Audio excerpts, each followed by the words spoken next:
वो जब संतों की सभा देखी, वहाँ उसने एक घड़ा देखा जिसके अंदर गंगा जल भरा हुआ था संतों के लिए। तो उसके अंदर विचार आने लगे कि घड़े की किस्मत कितनी अच्छी है कि उसको उसके एक तो अंदर गंगा जल भरा है, और वो जिनकी सेवा, जिनका स्पर्श ले रहा है वो है संत। तो उनके उसके भाग्य को वो खुश होता हुआ ये कह रहा था। अब इससे क्या बोध कथा होती है, हम वो सुनते हैं। घड़े ने उसके मन के भाव पढ़ लिए। ठीक है, घड़े ने उसके मन के भाव पढ़ लिए और वह बोल पड़ा, बंधु, मैं तो मिट्टी के रूप में शून्य पड़ा था, किसी काम का नहीं था। कभी लगता था कि भगवान हमारे साथ अन्याय अन्याय कर रहे हैं। फिर एक दिन एक कुम्हार आया, उसने फावड़ा मार मार के हमको खोदा, फिर गधे पर लाद कर अपने घर ले गया। वहां ले जाकर हमको उसने रोंदा। ठीक है, ये सब घड़ा बोल रहा है। तो क्या बोल रहा है, पहले मैं मिट्टी था, मिट्टी में से फिर मुझे एक कुम्हार ले गया, वहां फावड़े मार मार के उसने मुझे खोदा, गधे पर लाद कर अपने घर ले गया, वहां ले जाकर हमको उसने रौंदा, फिर पानी डालकर गूंधा, चाक पर चढ़ाकर तेजी से घुमाया, और फिर गला काटा, फिर थापी मार मार कर बराबर किया। बात यही नहीं रुकती, उसके बाद उसने मुझे आग में झोंक दिया जलने के लिए। इतने कष्ट सहकर बाहर निकला तो गधे पर लाद कर उसने मुझे बाजार में भेज दिया। वहां भी लोग ठोक ठोक कर देख रहे थे कि मैं ठीक हूं या नहीं। ठोकने पीटने के बाद मेरी कीमत लगाई भी तो क्या, बस 20 से 30 रुपए। मैं तो पल पल यही सोचता रहा कि हे ईश्वर, सारे अन्याय मेरे ही साथ क्यों हो रहे हैं। रोज एक नया कष्ट, एक नई पीड़ा देते हो। मेरे साथ सब अन्याय ही अन्याय होना लिखा है। भगवान ने कृपा करने की भी योजना बनाई है, यह बात थोड़ा ही मालूम पड़ती है। तो वो भगवान को कोसने लगा कि मेरे साथ ही अन्याय हो रहा है, रोज रोज एक नया कष्ट आ रहा है, नई पीड़ा आप दे रहे हो। उनके न्याय पर ही उसे शक होने लगा।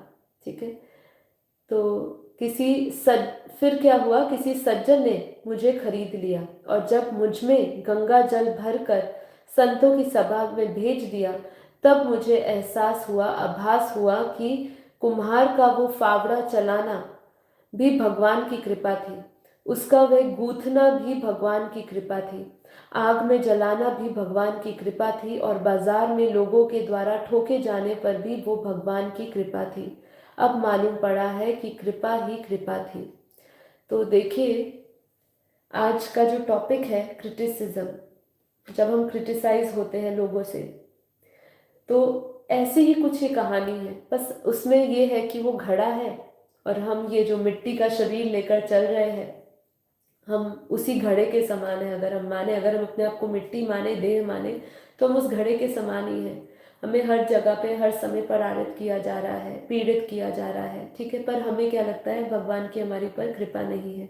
जैसे जब तक वो भी यही सोच रहा था कि मेरे साथ जो भी हो रहा है वो अच्छा नहीं हो रहा है, अब वो यातनाएं जो झेल रहा था उससे उसका भगवान के ऊपर विश्वास भी डोल रहा था।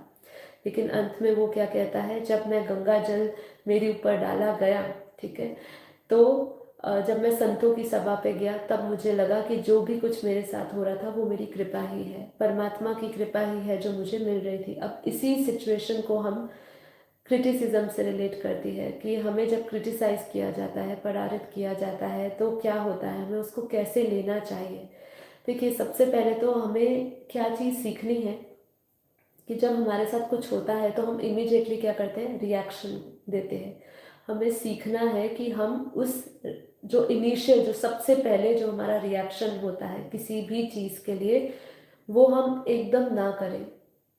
पहले हमेशा एक जो टॉलरेंस शक्ति बढ़ाइए। मैं ये नहीं कह रही कि आप रिएक्शन दे ही नहीं, बाद में दे सकते हैं, लेकिन जो सबसे पहले स्वाभाविक रूप से जो हमारा रिएक्शन आता है ना किसी भी सिचुएशन को, जो हमारी सिचुएशन नेगेटिव है, लोग हमें गलत कह रहे हैं, बुरा भला कह रहे हैं, तो आप क्या करेंगे, आप भी उसको इमीडिएटली उसी तरीके से रिस्पॉन्स करेंगे।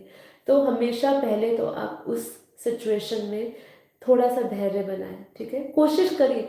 देखिए अभी हमने आखिरी में मेडिटेशन के टाइम पे आखिरी में हमने कुछ दिव्य संकल्प लिए। ये दिव्य संकल्प हमारे जीवन में क्या काम करते हैं? ये दिव्य संकल्प हम जब लेते हैं तो हम उससे अपने माइंड को कंडीशन और ट्रेनिंग दे देते हैं कि जब कोई ऐसी सिचुएशन आए तो आपको ये सब चीज़ें याद करनी है, क्योंकि हमारा सबकॉन्शियस माइंड के अंदर जो रिकॉर्ड हुआ होगा, जो आप फीडिंग भरोगे, जो मॉर्निंग के टाइम पे आप उसमें वाइब्रेशंस भरोगे, जो थॉट्स भरोगे, वही आपके कॉन्शियस माइंड को सप्लाई होती जाएगी, वही इंफॉर्मेशन वो सप्लाई करेगा।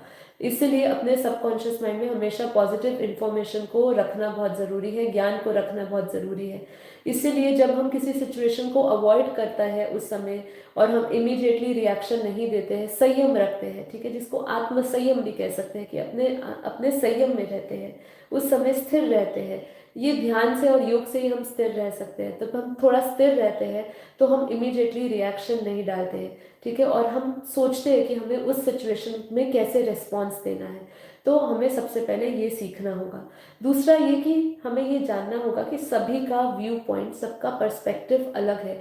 आपको भी अपना दृष्टिकोण बदलना होगा। जब आपको कोई क्रिटिसाइज करे तो आपको समझना है वो एक गोल्डन अपॉर्चुनिटी है आपकी लाइफ में। अब देखिए आपको अगर लोग क्रिटिसाइज नहीं करेंगे तो आपको पता कैसे चलेगा कि आपकी सही में गलती है? काफ़ी बार आप गलत होते हो। आपको जब कोई सामने वाला क्रिटिसाइज कर रहा होता है तो आप जानते हो, जब वो आपको आपकी गलती बताता है, गलती की ओर आपका ध्यान लेकर जाता है, उस क्रिटिसाइज में हमें उस समय उस वो नेगेटिविटी लगती है कि वो मेरे बारे में अपशब्द बोल रहा है। लेकिन अगर वो सत्य होता है और अगर हम उसमें हम उसको अपॉर्चुनिटी की तरह लेते हैं कि हम उसको अब बेहतर करेंगे, वो सही कह रहा है, अगर वो सही है तो स्वीकार करने की एक तो शक्ति बढ़ाइए। अपने अहम को बीच में नहीं लाइए कि मैं गलत नहीं हो सकता।